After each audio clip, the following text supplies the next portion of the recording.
Today we are going to solve the bookkeeping and accountancy's 12th standard first chapter partnership final account sum number 7 page number 40, that is Sapre and Atre are the partners sharing profit and losses equally from the following trial balance and the adjustment given below. Prepare trading and profit and loss account for the year ended 31st March 2019 and the balance sheet as on that date. Trial balance as on 31st March 2019. Sundry debtors purchases, returns, means this is sales return, you have to do the marking for the sales, opening stock, land and building, carriage, rate, taxes, drawings, suppre, atre, salaries, bad debts, machinery, 25,000 and the addition on 1st October 2018, rupees 10,000, then advertisement expenses, provident fund investment, credit balances, sales, creditors, sundry income, capital, suppre, atre, provident fund, returns means the purchase return, make the marking for purchases, commission, pre-received, RDD, total 1,92,700. In the adjustment, closing stock valued at rupees 23,000, depreciate land and building at 5% and machinery at 10%, create provision for bad and doubtful debts at 5% per annum on sundry debtors, and write off rupees 1,000 for bad debts. Fourth adjustment, goods worth rupees 3,000 were sold, but no entry was found in the books of accounts. Outstanding carriage rupees 500, do the marking for carriage. Then goods worth rupees 8,000 were purchased on 31st March 2019 and included in the closing stock but not recorded in the books of accounts. Do one marking for sales also, and the purchases, then debtors, creditors, bad debts ह्या सगळ्याला marking करून घ्यायचे आहे. आता आपण posting करणार आहोत. Now we're going to transfer each and every element of the trial balance into the trading and profit and loss account. So first is your debtors. Debtors ला adjustment आहे. Inner column ला लिहिणार आहोत आपण.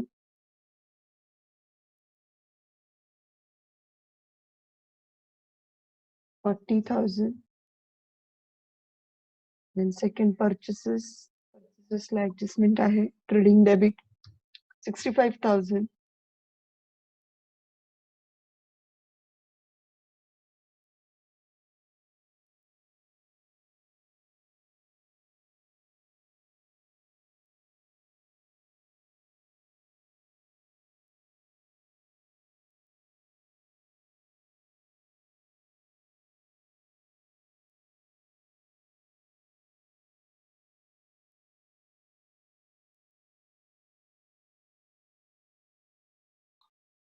Then next return. Return means what? That amount we have to deduct from the sales return. That is 800. Then next closing opening stock. Trading debit to opening stock. Adjustment nahi hai. Outer column la 18,000. Then land and building. Balance sheet asset adjustment आहे. Inner column लिहिणार आहोत 10,000. Then next carriage. Trading debit to carriage. Adjustment आहे 1,200.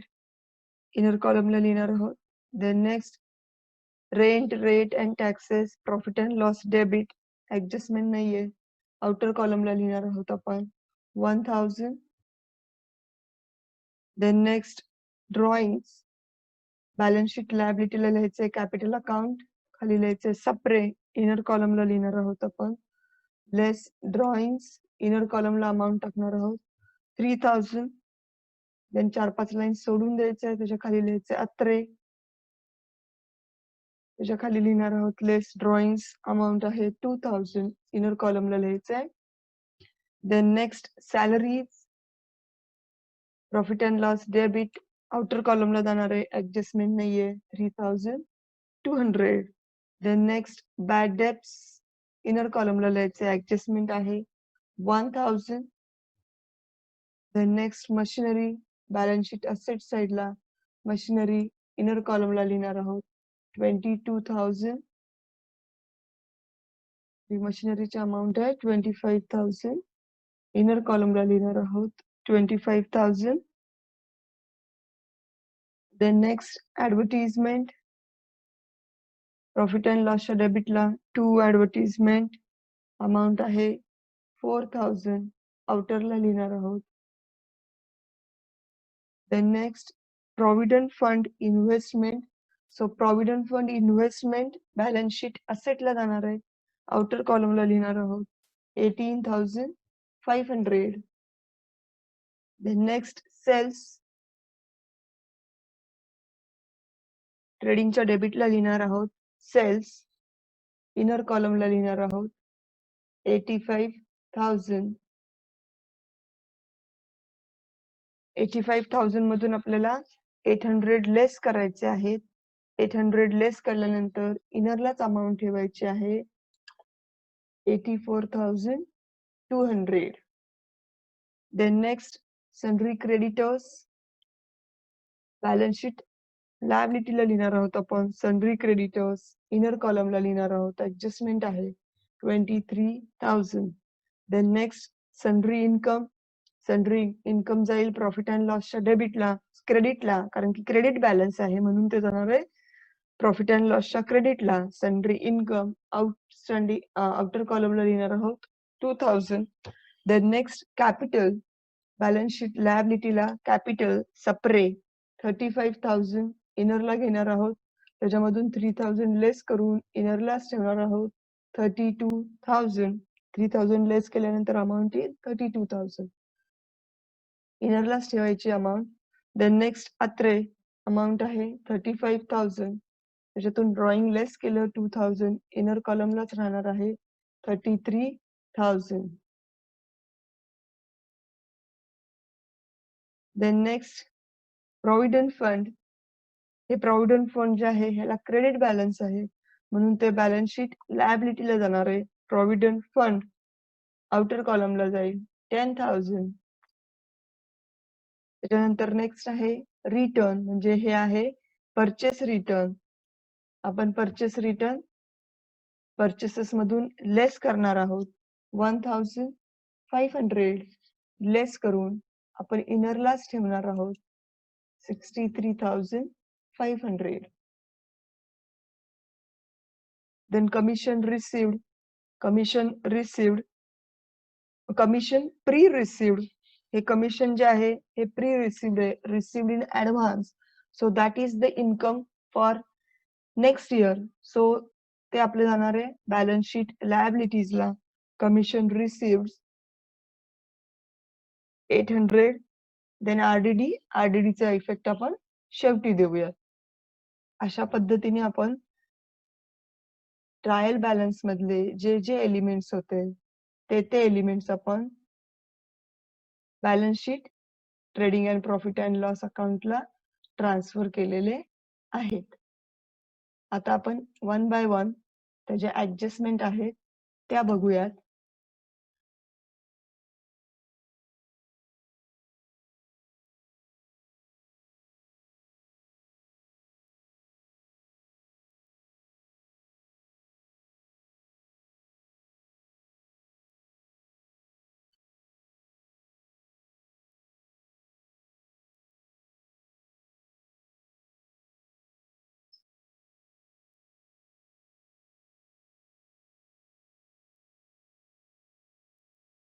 First adjustment आहे closing stock valued at ₹23,000. Closing स्टॉकचा effect जाणार आहे ट्रेडिंगच्या क्रेडिटला. बाय क्लोजिंग स्टॉक अमाऊंट असणार आहे 23,000. त्याचा सेकंड इफेक्ट जाणार आहे बॅलन्स शीट असेट साइडला. Closing stock 23,000. Then next depreciate land and building 5% and machinery at 10%. Land and building वरती आपल्याला 5% काढायचं आहे. लँड अँड बिल्डिंग डेप्रिसिएट त्याच्यावरती 5% काढणार आहे. लँड अँड बिल्डिंगची अमाऊंट आहे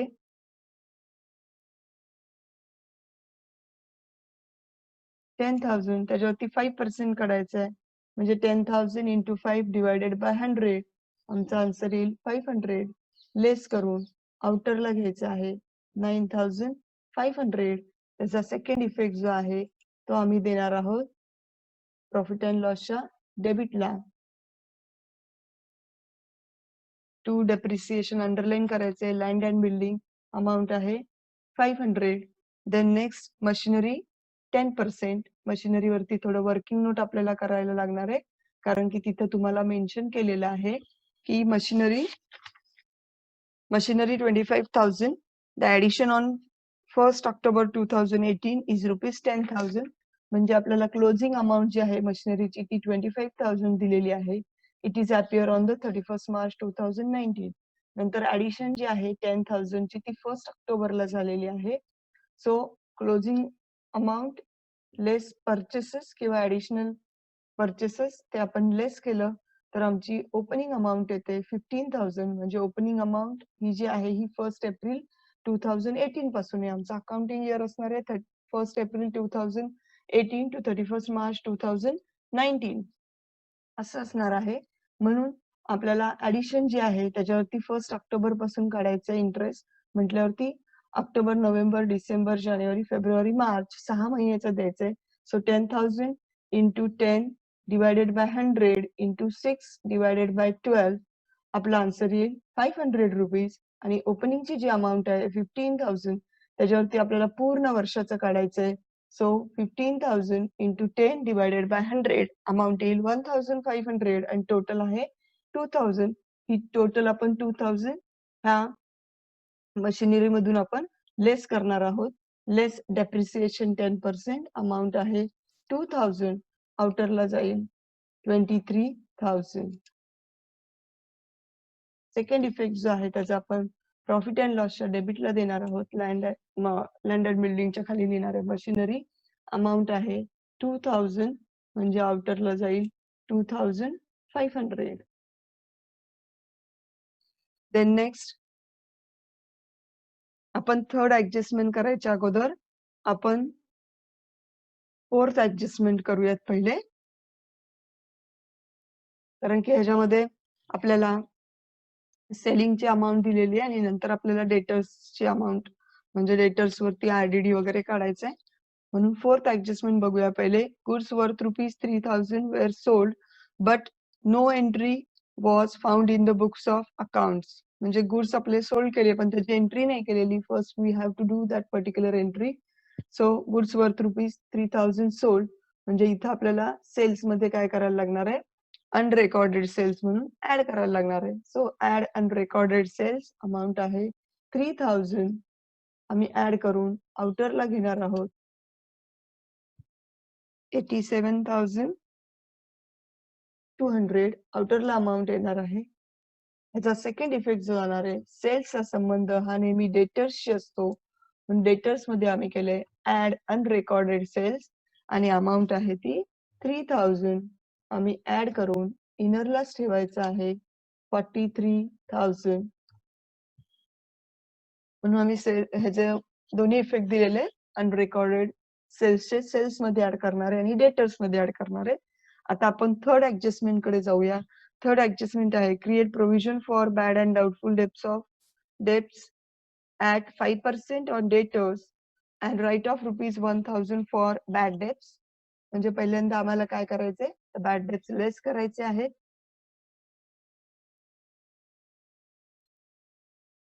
आपल्याला ट्रायल बॅलन्स मध्ये सुद्धा बॅड डेब्ट्स दिलेले आहे. म्हणजे इथे येणारे जे बॅड डेब्ट्स असणार आहे ते आमचे काय असणार आहे, न्यू बॅड डेब्ट्स. म्हणून ते न्यू बॅड डेब्ट्स किती आहे तर 1,000. ते 1,000 लेस करून इनरलाच अमाऊंट ठेवायची आहे 42,000. इनरला ठेवणार आहोत. सेकंड इफेक्ट त्याचा प्रॉफिट अँड लॉसच्या डेबिटला बॅड डेब्ट्स मध्ये आम्ही हे न्यू बॅड डेब्ट्स ऍड करणार आहोत. अमाऊंट आहे 1,000. 1,000 ऍड करून आम्ही इनरलाच ठेवणार आहोत. टोटल आलेली आहे 2,000. देन नेक्स्ट त्यांनी काय मेन्शन केलंय, create provision for bad and doubtful debts 5% on sundry debtors. आता डेटर्स वरती आपल्याला 5% काढायचंय. म्हणजे 42,000 वरती आपल्याला 5% हे काढायचंय RDD काढायचा आहे, तो येईल 42,000 into 5 divided by 100. तर त्याला आम्ही काय म्हणणार आहे, न्यू RDD, कारण की आम्हाला ट्रायल बॅलन्स मध्ये RDD दिलेला आहे, तो आमचा असणार आहे ओल्ड RDD, म्हणून याला म्हणणार आहोत आम्ही न्यू RDD. अमाऊंट आहे 2,100. ही अमाऊंट आम्ही लेस केली. आता ऍडजस्टमेंट नाहीये म्हणून आपण इनर कॉलमला अमाऊंट घेऊन टाकली 39,900. सेकंड इफेक्ट जाणार आहे आमचा प्रॉफिट अँड लॉसच्या डेबिटला. आम्ही करणार आहोत ऍड न्यू RDD. अमाऊंट आहे 2,100. ऍड करून आम्ही इनरलाच ठेवणार आहोत 4,100. आता आपला जो ओल्ड RDD आहे त्याची पोस्टिंग आपली राहिलेली आहे. ट्रायल बॅलन्स मध्ये जो ओल्ड RDD आहे तो आहे 400. हा 4,100 मधून हे 400 लेस करू शकतो, म्हणून त्याचा इफेक्ट देणार आहोत आपण प्रॉफिट अँड लॉसच्या डेबिटला. लेस ओल्ड RDD. अमाऊंट आहे 400. 400 लेस करून आमची आउटर कॉलमला आम्हाला अमाऊंट घ्यायची आहे, ती येणार आहे 3,700. देन नेक्स्ट इफेक्ट आहे आमचं, नेक्स्ट ऍडजस्टमेंट आहे outstanding carriage ₹500. So outstanding carriage आपल्याला कॅरेज मध्ये ऍड करावे लागेल. ट्रेडिंगच्या डेबिटला ऍड आउटस्टँडिंग अमाऊंट आहे कॅरेज मध्ये, आम्हाला ते अमाऊंट ऍड करायचे. सो 1,200 मध्ये आपण 500 ऍड केले. आउटरला येईल 1,700. त्याचा सेकंड इफेक्ट येणार आहे आउटस्टँडिंग आहे बॅलन्स शीट लायबिलिटीला इफेक्ट येणार आहे. आउटस्टँडिंग कॅरेज अमाऊंट आहे 500. Then next goods worth ₹8,000 purchased on 31st March 2018 and included in closing stock but not recorded in the books of account. ही जी अमाऊंट आहे ही आम्ही क्लोजिंग स्टॉक मध्ये घेतलेली आहे, पण रेकॉर्ड केलेलं नाहीये. So will going to record it. म्हणजे काय करायला लागणार आहे आपल्याला, ऍड अनरेकॉर्डेड पर्चेसेस मध्ये ऍड करायचे आहे. अमाऊंट आहे अनरेकॉर्डेड पर्चेसेसची 8,000. ऍड करून आपल्याला ती अमाऊंट जी आहे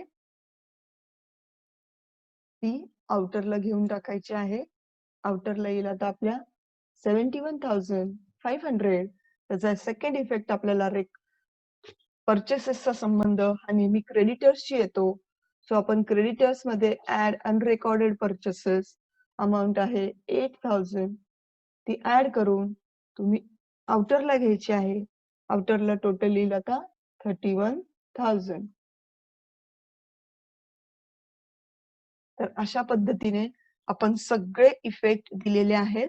आता आपल्याला पहिलं ट्रेडिंग क्लोज करावं लागणार आहे. सो ट्रेडिंगची तुम्ही टोटल घेतली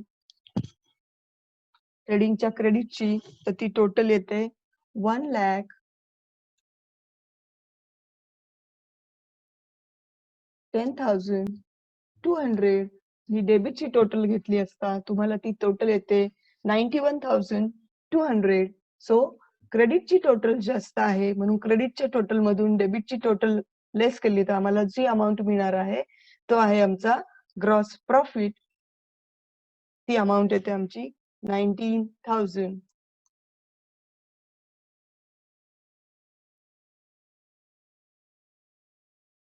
आता आम्हाला ट्रेडिंग क्लोज करून टाकायचं आहे.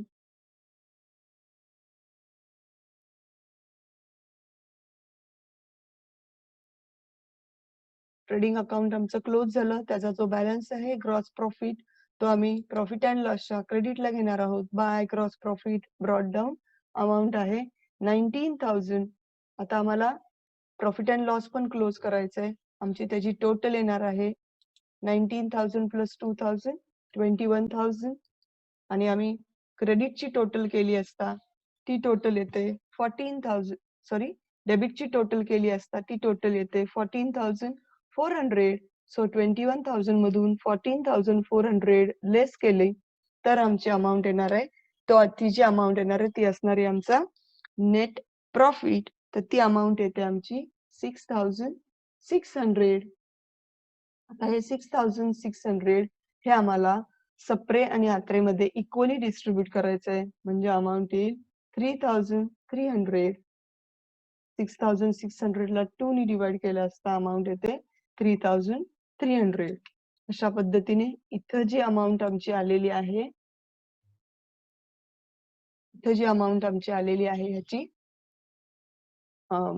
नेट प्रॉफिटची, तो नेट प्रॉफिट आहे म्हणून आम्ही बॅलन्स शीट मध्ये त्या कॅपिटल्स मध्ये काय करणार आहोत, ऍड करणार आहोत. सप्रेची अमाउंट आहे नेट प्रॉफिटची 3300 ऍड करून आम्ही आउटरला घेणार आहोत. 35,000 येईल, 35,300. त्याच्यानंतर अत्रेमध्ये पण आम्ही नेट प्रॉफिट ऍड करणार आहोत 3,300 म्हणजे आउटरला अमाउंट येईल 36,300. अशा पद्धतीने आपलं सगळं पोस्टिंग वगैरे नेट प्रॉफिटचं पण पोस्टिंग झालेलं आहे. आता आम्ही असेटची आणि लायबिलिटीची टोटल केली असता ती आमची अमाउंट येते 13,900 आणि असेट्स आणि लायबिलिटी ह्या दोघांची टोटल येते आहे 13,900. पद्धतीने आपलं हे सम टॅली झालेलं आहे. त्याच्यामध्ये आपण नवीन ऍडजस्टमेंट बघितल्या ते म्हणजे परचेसेस आणि सेल्स जे अनरेकॉर्डेड आहे ते आपण रेकॉर्ड केलं म्हणजे परचेस मध्ये रेकॉर्ड करणार. त्याचा सेकंड इफेक्ट क्रेडिटर्स मध्ये जाणार आहेत. क्रेडिटर्स मध्ये पण आम्हाला ऍडिशनल अनरेकॉर्डेड परचेसेस ऍड करावं लागतं. सेल्सचा संबंध डेटर्सशी असतो म्हणून अनरेकॉर्डेड सेल्स आपण सेल्स मध्ये ऍड करायचे आणि सेकंड इफेक्ट त्याचा सन्ड्री डेटर्स मध्ये आपल्याला ती अमाऊंट ऍड करायची आहे. अशा पद्धतीनं आपण हे सम सोडवलेलं आहे. तुम्हाला नक्कीच हे कळालं असेल.